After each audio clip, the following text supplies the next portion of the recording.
रुकिए ना, आपने मुझसे कहा कि जहाँ लिखा हो तो मुझे बता दीजिए। मैं आपको बताती हूँ it does seem that this background is likely to irritate the Muslims. तो झूठ बोलना बंद करिए। जब नेहरू जी कहते हैं कि इससे मुसलमान इरिटेट होते हैं और आप यहाँ झूठ बोलते हैं आकर, सच्चाई पर बात करिए, फैक्ट्स पर बात करिए, फैक्ट्स पर बात करिए, फैक्ट्स पर बात करिए। और ये वोट और ये सुनिए पहले प्लीज, यहाँ पर उल्टी सीधी बातें मत करिए।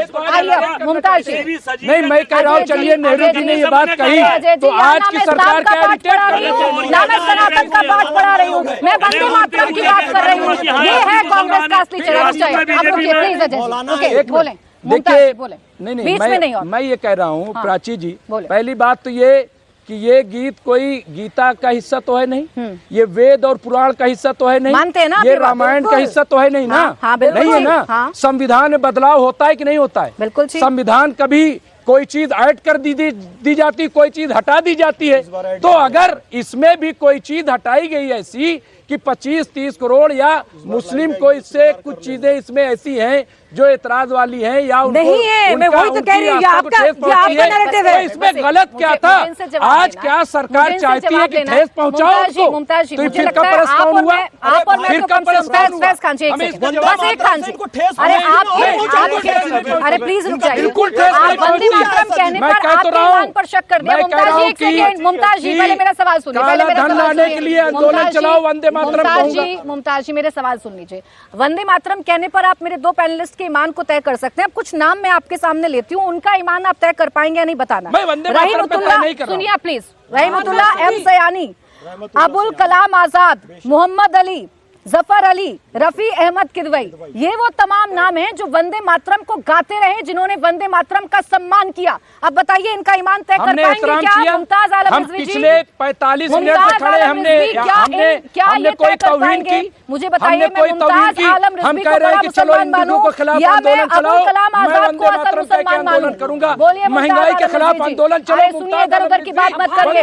आपने ईमान देखिए कैसे पटरी से उतर गए, अब इंडिगो पर आ गए। यही दिक्कत है। हवा हवाई देखिए, कहेंगे भागी नहीं, आजादी के नहीं, भाई भागता हूँ। मैंने कहा मैंने कोई भी तौहीन की हो मुझे फांसी दे दी जाए, यही चौक पर फांसी दे दी जाए। सुनिए ना प्लीज, मैंने कुछ नाम लिए और ये नाम आपको पता है हमारे देश के लिए कितने सम्मानजनक। पहले सुनिए सवाल, मुमताज जी पहले सवाल। ये बहुत गलत बात है। नहीं, आप असल में सवाल नहीं कर रहे, आप घुमा फिरा के कटघरे में खड़ा कर रहे कि मैं नहीं कह रहा हूँ। जब आप फंसते हैं तो यही होता है, क्योंकि आपने कहा नहीं है। आपने ईमान पर कह तो रहा हूँ, मैं कहने के लिए तैयार हूँ। आंदोलन शुरू करो, काला धन के खिलाफ आंदोलन शुरू करो, इंडिगो कंपनी के खिलाफ आंदोलन शुरू करो, अडानी के खिलाफ आंदोलन शुरू करो, महंगाई के खिलाफ आंदोलन शुरू करो, बेरोजगारी के खिलाफ। मुमताज आलम रिजवी दोनों हाथ से उठा के वंदे मातरम कुछ नहीं, फंस गए बुरी तरह। दोनों हाथों से उठा के वंदे मातरम कहेंगे, लेकिन विनय जी अब रुक जाइए। अब पता चल गया सर, पता चल गया। मैंने यहाँ 4 नाम आपके सामने क्या ले दिया, आपने तो गोल पोस्ट ही चेंज कर दिया। आपने तो गोल पोस्ट ही चेंज कर दिया। यहाँ ईमान बता रहे हैं किसी और का, मैंने आपको 4 नाम क्या लिया? अरे भैया, ये ईमान बेच दिया जो अपनी कौम का नहीं है वो दूसरों को क्या होगा? तो फिर बताइए ना, फिर बताइए ना। अबुल कलाम आजाद, मोहम्मद अली, जफर अली और रफी अहमद किदवई, इनसे पूछिए मौलाना आजाद हमारी कौम के थे कि नहीं थे? पूछिए आप। जवाब नहीं दे रहे ना। मैंने कहा तो आंदोलन चल रहा है। देखिए कैसा शख्स है ये, मौलाना आजाद के बारे में कह रहा है कि उनका ईमान पक्का नहीं था। देखिए शख्स को, सारे मुसलमान सुने इस बात को। कोई मतलब है? इंकलाब जिंदाबाद, इंकलाब कोई मतलब है? आंदोलन चल रहा है। तो फिर वंदे मातरम का आंदोलन चल रहा है। वंदे मातरम राष्ट्रगीत है मेरा, राष्ट्रगीत है मेरा, राष्ट्रगीत है। ये नहीं लिखा है कि आंदोलन चलेगा तभी वंदे मातरम बोलेंगे। प्रोग्राम करो, वंदे मातरम होगा। जब फंस जाते हैं कोई प्रोग्राम तो करो। यही करते हैं। रुक जाइए, कोई प्रोग्राम है नहीं वंदे मातरम गाओ, यही तो उसकी दिक्कत है ना। करो हर जगह कहने के लिए आपको आंदोलन की जरूरत है। ये है मुमताज आलम रिजवी। कोई दिमाग नहीं है, सीधा कुछ नहीं, कोई मंतिक है, कोई दिमाग है? विनय जी बोले। अभी फैज साहब भी कह रहे थे कि राष्ट्रवाद और ये तमाम बड़ी बड़ी बातें इन्होंने करा है। फैज जी ये बताइए, जो हमारे आज़ादी के दीवाने थे उन्होंने फांसी के फंदे को वंदे मातरम कह करके चूम लिया और इस देश के लिए अपनी कुर्बानी दे दी, इस देश को बनाने के लिए अपनी कुर्बानी दे दी। चाहे हिंदू हो, चाहे मुस्लिम हो, चाहे सिख हो, चाहे ईसाई हो, सबने इस देश के लिए लड़ा।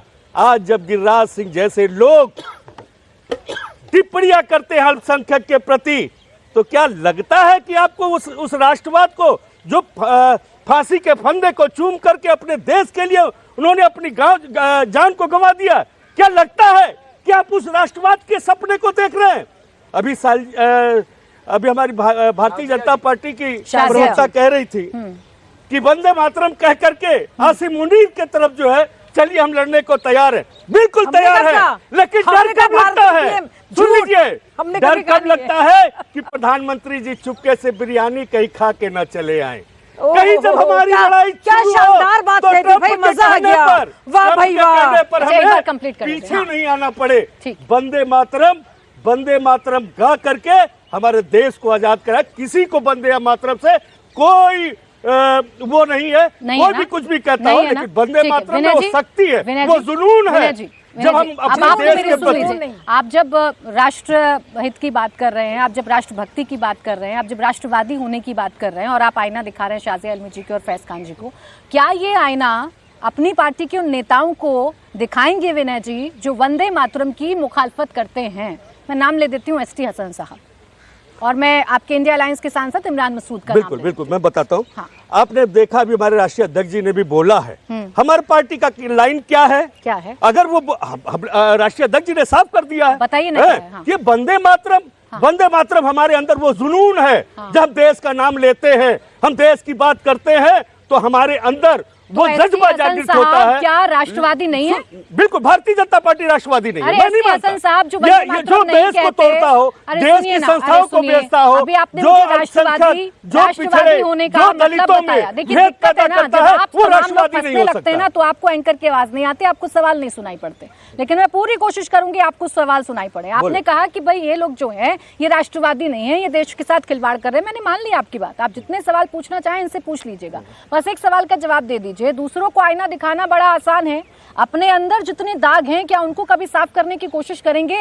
क्या एसटी हसन साहब को आईना दिखाएंगे और कहेंगे वंदे मातरम नहीं बोल रहे, ये आपके राष्ट्रवादी होने पर प्रश्न है, बोलेंगे क्या? देखिए, एसटी हसन साहब ने कहा है तो उनका व्यक्तिगत होगा। हमारे राष्ट्रीय अध्यक्ष जी ने, देखिए मेरे राष्ट्रीय, मेरे पार्टी का लाइन जो है वो हमारे राष्ट्रीय अध्यक्ष ने क्लियर किया है। कार्रवाई करिए, बिल्कुल आपकी पार्टी से इतर कोई बोलेगा और आप कार्रवाई नहीं करेंगे? बिल्कुल होगी, अगर वो बोले होंगे तो राष्ट्रीय अध्यक्ष अवश्य कार्रवाई। देखिए सुनिए, लेकिन आप आपकी पार्टी का कोई नेता कहीं भी बोल दे, आप लोगों को पता ही नहीं चलता है। बात मान लेता हूँ, बहस करेंगे मुद्दों पर आकर। नहीं, लेकिन राष्ट्रवाद और वंदे मातरम, राष्ट्रवाद और वंदे मातरम क्या ये बताता है कि पिछड़ों में भेद करो? जब दलित के घर जाओ नौकरी करने के लिए तो थरिया और बर्तन दुकान से मंगा लो, यही राष्ट्रवाद है। रुक जाइए भाई, ये इतने सवाल का जवाब दे दीजिए बस। वंदे मातरम बोलने के लिए भारतीय जनता पार्टी का मोहताज कोई नहीं है इस देश में, हर एक हिंदुस्तानी। समाजवादियों ने देश को आजाद कराया है। प्लीज रुकिए, ये देश के